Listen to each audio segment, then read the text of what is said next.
Hello everyone, I hope you're having a great week. Today's video is a fun one.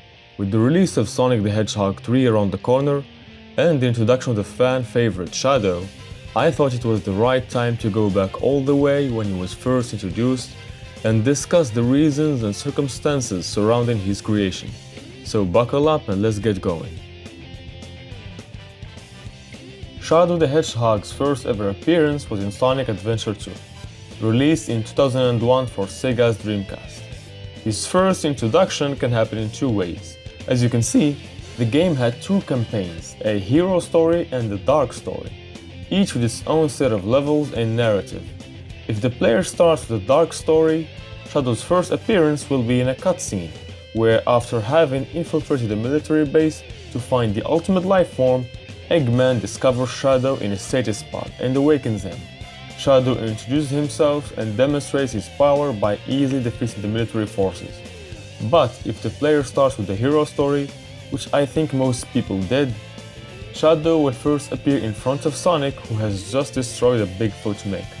Shadow reveals a Chaos Emerald and uses Chaos Control to teleport, leaving Sonic bewildered by his speed and abilities. Throughout the two campaigns, Shadow is not only a key figure in the story, but also a playable character and a boss encounter. And there's also a third campaign called The Last Story, which is unlocked after completing both campaigns. It serves as a climactic conclusion that ties together the hero and dark campaigns. Throughout the game, we learn of Shadow's origin and motivation. He was created by Professor Gerald Robotnik, Dr. Eggman's grandfather, on the space colony Ark, as part of a government project called Project Shadow, with the aim to create the ultimate life form and potentially find a cure for his granddaughter Maria, who was terminally ill. After Shadow's creation, Maria became his closest and only friend. Eventually, the government deemed the project too dangerous and decided to shut it down, leading to a raid on the Ark, during which Maria was killed.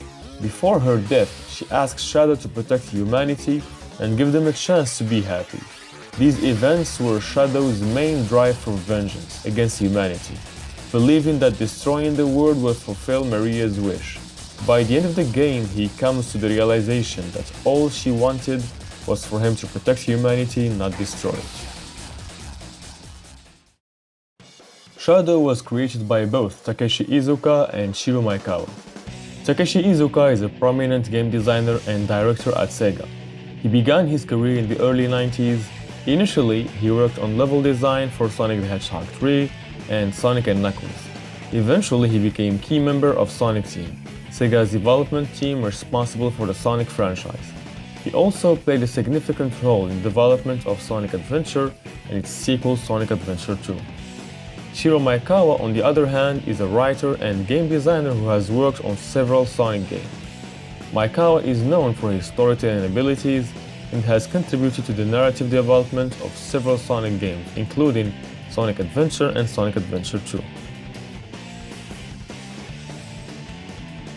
The idea for Shadow emerged during the development of Sonic Adventure in 1998. Iizuka and Maekawa wanted to introduce a cool character that players could care about. They both contributed to his creation in their own way. Iizuka wanted to introduce a character that would add depth and complexity to the Sonic series. His goal was to create a darker, more mysterious character that would contrast with Sonic's bright and optimistic personality.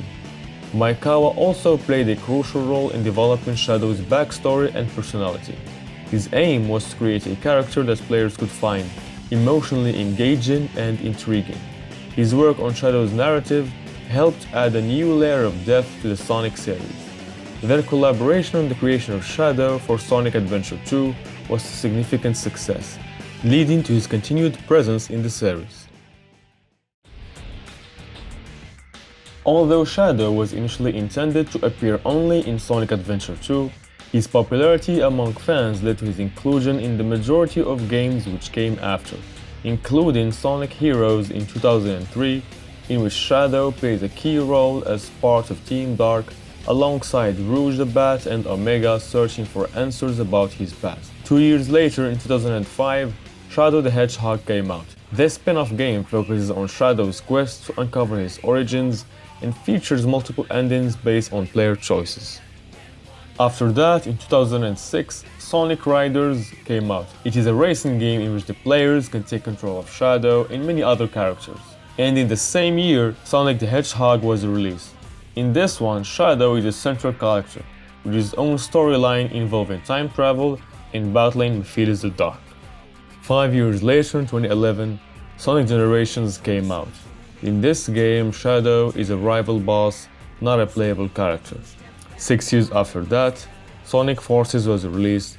In this one, Shadow is featured in the game's story and is also a playable character in the episode Shadow DLC.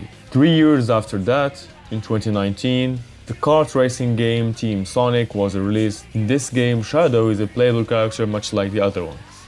His presence is not only limited to video games, but other media including TV series, such as the popular animated series Sonic X, which aired between 2003 and 2006. Then we have Sonic Boom, which aired in 2014, and Sonic Prime, which is still airing on Netflix. And finally, we've got the upcoming movie Sonic the Hedgehog 3, slated for release in December of 2024. Hope you enjoyed the video. Don't forget to like, subscribe in order not to miss any of my future videos. And as always, take care and see you next time.